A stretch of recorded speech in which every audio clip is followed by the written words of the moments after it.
Users must use same Apple Idaho and enable two-factor authentication to sign into iCloud and iMessage. Apple offers a contact key verification feature in iOS 17.2 and later iterations of the operating system, which aims to improve iPhone message security. This article discusses why you should utilize the feature and how you can enable it on your iPhone. How to enable contact key verification on iMessage. Want to use this new security feature? Make sure your iPhone has the iOS 17.2 update or newer. One more thing you should pay heed to is a passcode set up on your iPhone. To sign into iCloud and iMessage, you must use the same Apple Idaho and enable two-factor authentication for your Apple ID. Lastly, the person you are attempting to confirm must be in your contacts. Here's how to get started. Go to the Settings app on your iPhone. Tap on your Apple Idaho at the top. Scroll down and tap on Contact Key Verification. Switch on Verification in iMessage. After turning it on, you'll see a quick intro screen about the feature. If you have other Apple devices, you might also need to update other devices.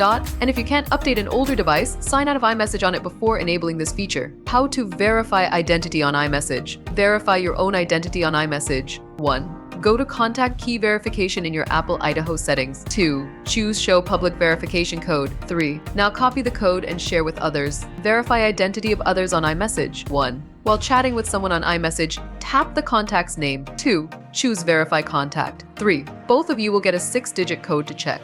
This will associate the verification code with the person's contact card, and checkmark will appear next to their name in messages. Extra tips for better security. You can save each other's special codes in your contacts for even more security. If the codes don't match, it's assigned to double check or pause the chat.